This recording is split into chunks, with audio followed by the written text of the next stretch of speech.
Just my luck.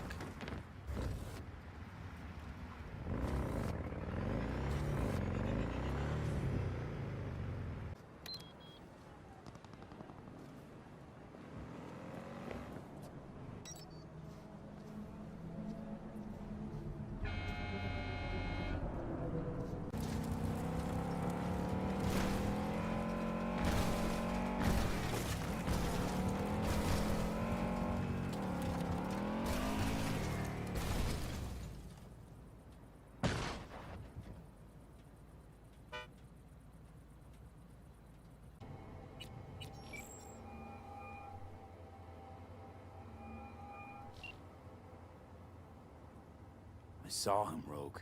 Adam Smasher. Saw him where? Here, in town. Yorinobu let him out of his cage when Hanako was kidnapped. Fuck. Could have seen that coming. Arasaka's now looking for unknown assailants. Again. What did they expect would happen? Our unknown assailants, huh?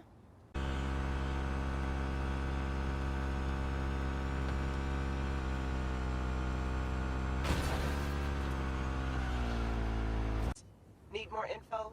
Scan the attachment.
What? What?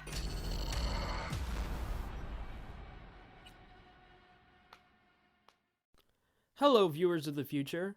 Hopefully, Cyberpunk 2077 isn't running like that anymore. Who knows what it will look like in the future? But at this very moment, it's really a mixed bag, I would say. I enjoyed my time in the game, but it definitely isn't the same thing as 2018's E3 trailer demo. So my thoughts on this game will be split into a couple groups. We got a world immersion, gameplay / combat, RPG mechanics and skill tree, as well as customization and story / quests. That also includes characters. So let's go with the world. So I actually really like the location and the world building. Well, when it loads. Because I've been playing it on the PS4, unfortunately. But it's really cool. And I love the aesthetics of Cyberpunk. It definitely reminds me of, what's that game called? Oh yeah, Deus Ex. I don't know why it took me so long to remember. But yeah, it definitely feels very, cyberpunk. And there's a lot of slums too. Like if you go to the garbage areas and stuff, it's disgusting. But it's a shame that because of the limitations of the console. I didn't really experience the world that well because things like would take forever to load, and I had patience for that. But other than that, it definitely isn't the same as 2018's demo. The gameplay and combat, when it would run smoothly, the gameplay was fun, as well as shooting up and beating up people with my fists. Though hand-to-hand combat is kind of sketchy and dodgy, like, is very janky, and I don't know. I prefer the gun. The guns feel a lot smoother, but sometimes the aiming sights don't work properly, which sucks because that's another modification that you add to your weapons. For that, you would also need to upgrade your weapons constantly or switch them out. You can always, with the engineering skill, which I'll talk about later, there will be stuff where you can increase the rarity of iconic weapons, but you need the engineering skill for that. I usually went in stealth-like with hacking and stuff. That stuff I enjoyed, where I would short-circuit guys and they would just fall over dead. Actually, they wouldn't die because I had that chip with the thing that makes all threats neutralized, not killed, or something like that. Another thing with the world immersion, actually, there was I really wished they would with the Ripper Docs. I thought they would show you actually like get augmented, but they don't. You just like swap out parts and stuff, and the only time you see it is in the beginning, which really sucks. I don't know if they cut that out or who knows what they did with that, but yeah, you just go to a Ripper Doc. Oh, you want a new heart? Here, you just get one. And the same thing goes like with your mantis blades or whatever you want with your fists. Oh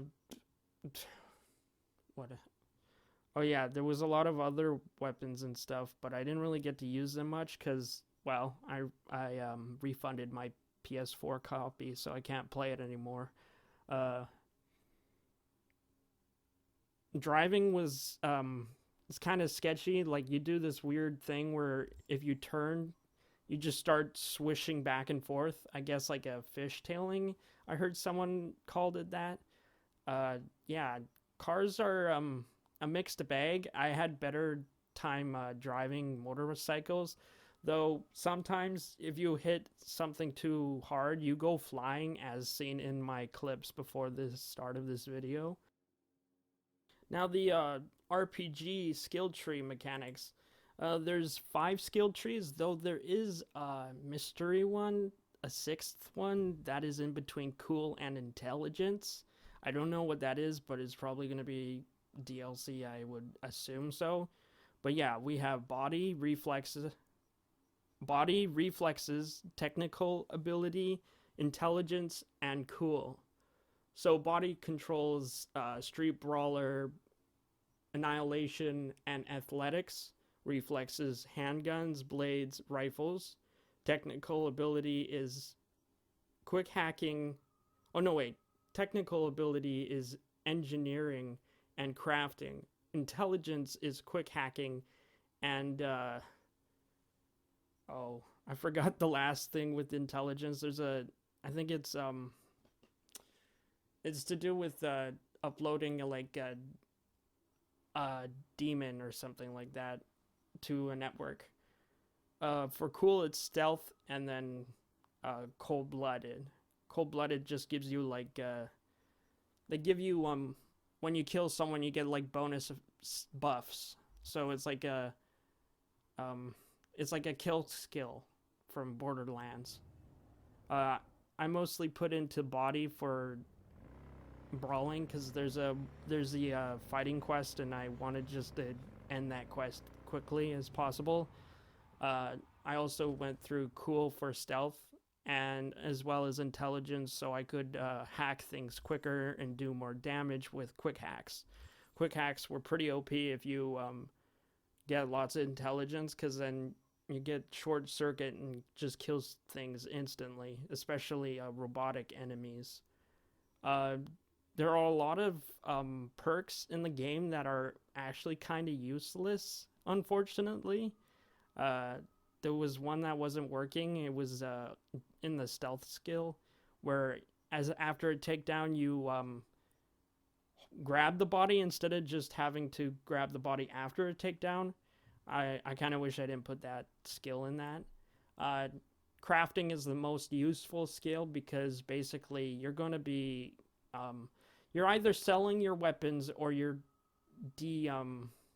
like taking them apart, because the only way you can upgrade weapons is with components, and components are gained by, well, just finding it on people or destroying stuff like miscellaneous items.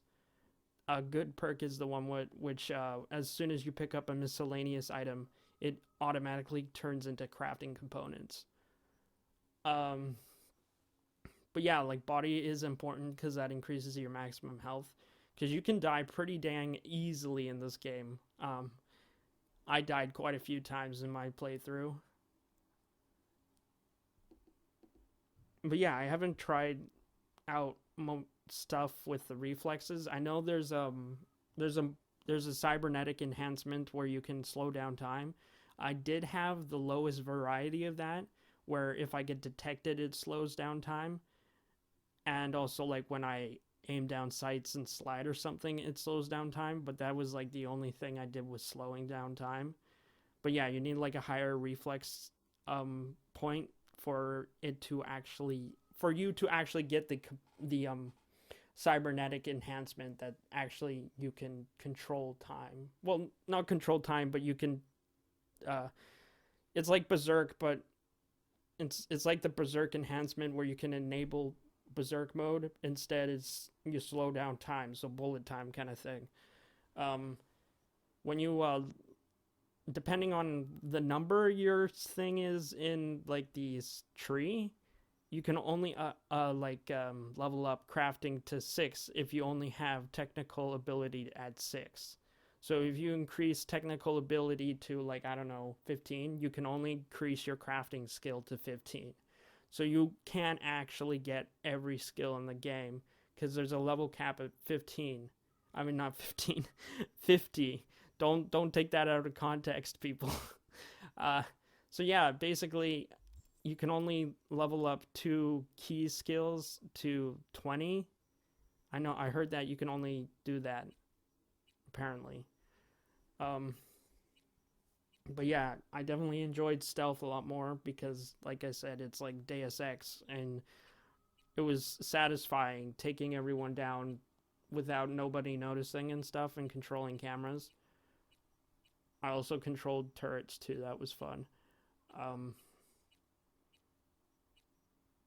With the customization, there actually isn't much you really can do. Like, sure, you can customize your genitals, wow, but it doesn't really impact your game that much, honestly. Like, there's no scene where you show. It's just in the menu, and that's it. So basically, if you want to see a penis, or, yeah, those penis or vagina, you can do that. But, I mean, it doesn't affect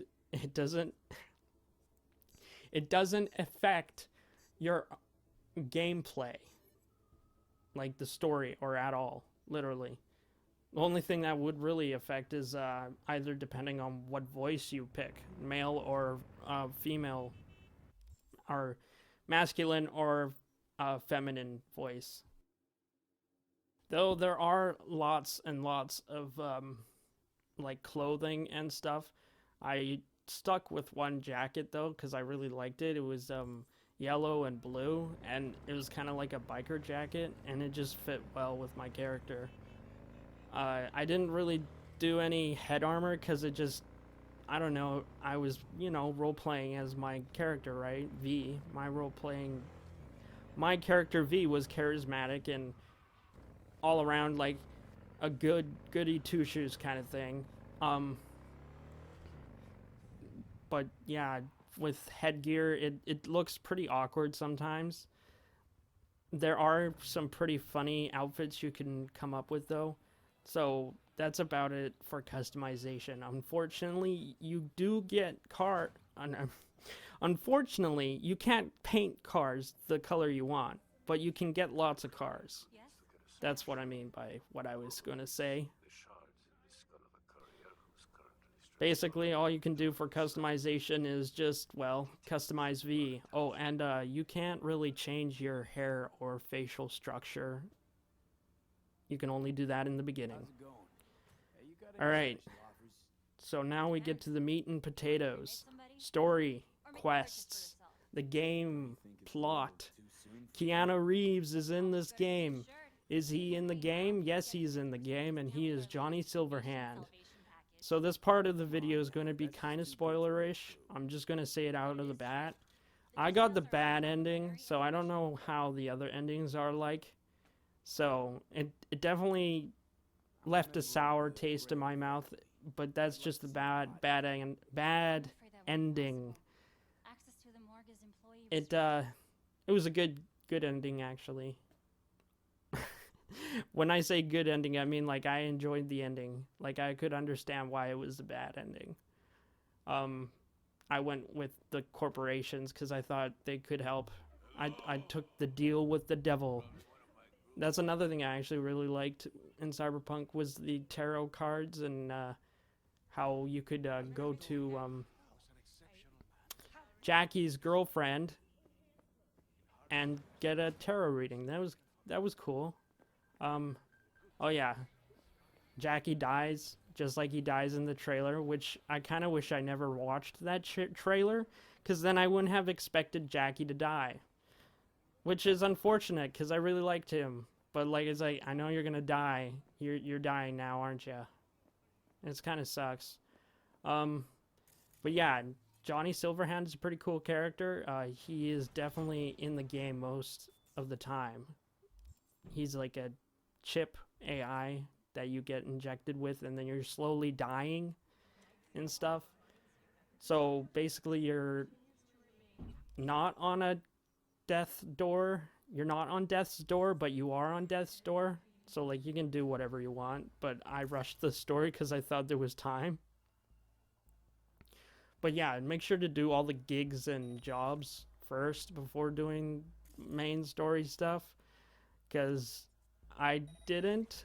I mean, I did most of the side quests, but a lot of them were very, how do I say it? Like, the beginning side quests felt a lot more fleshed out than the ending side quests.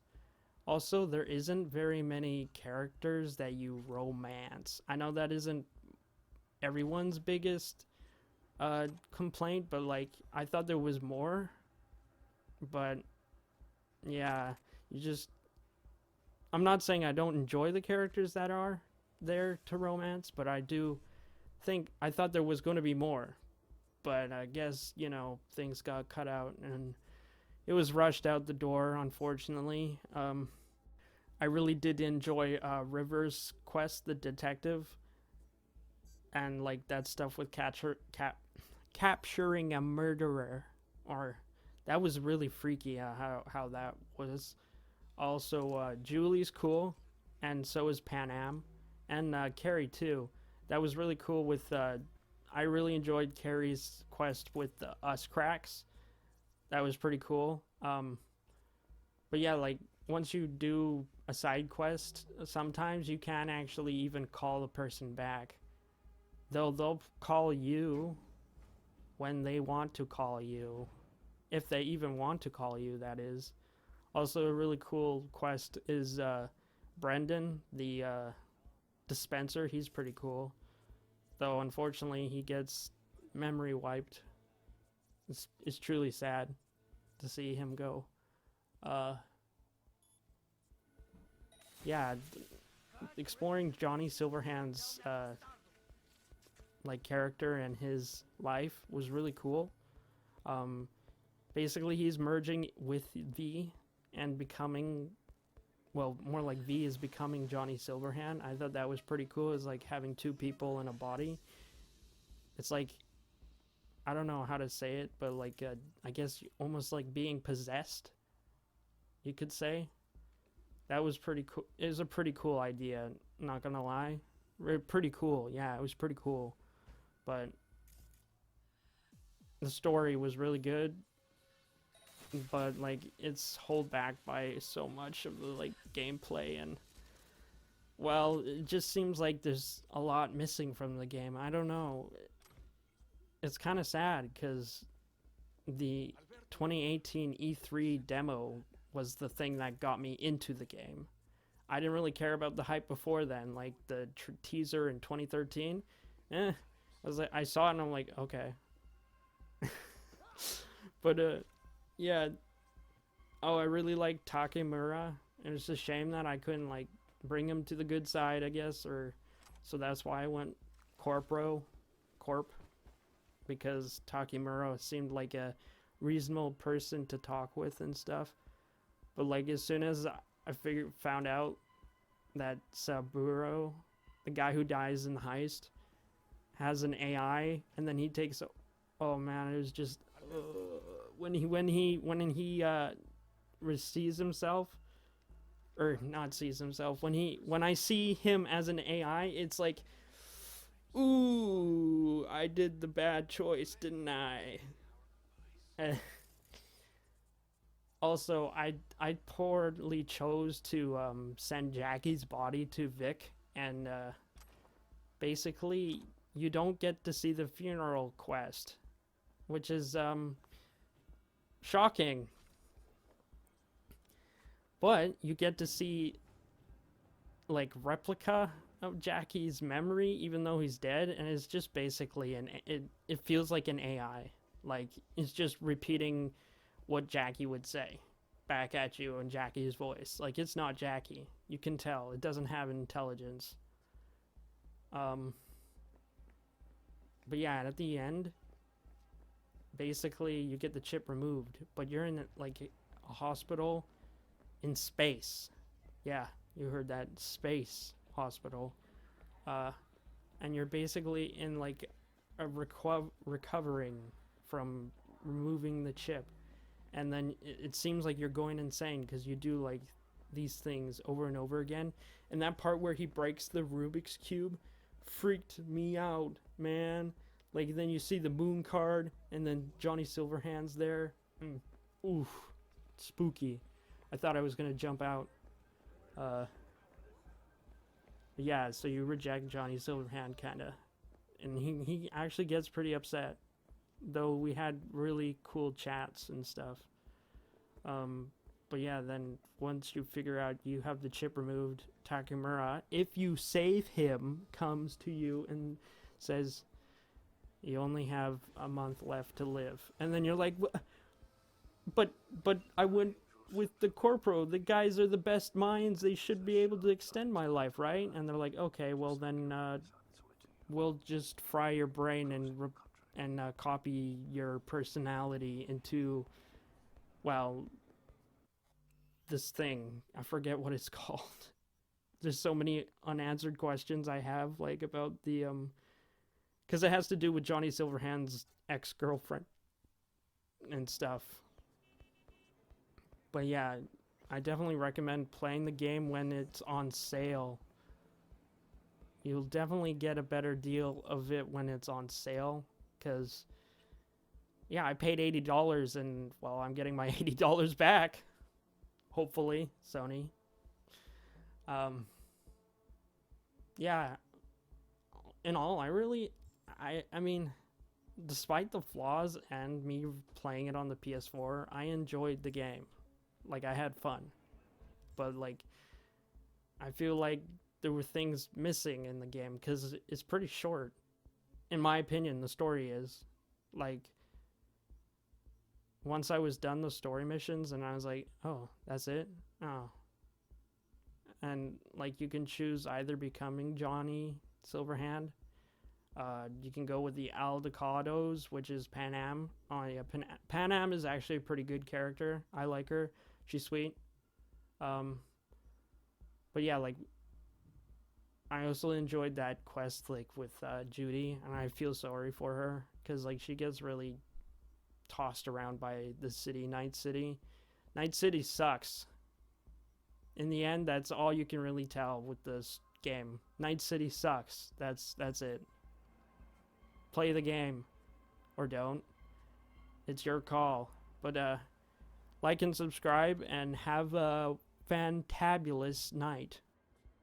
Oh yeah, the last bit of this video is gonna be exactly how I felt when the game was over.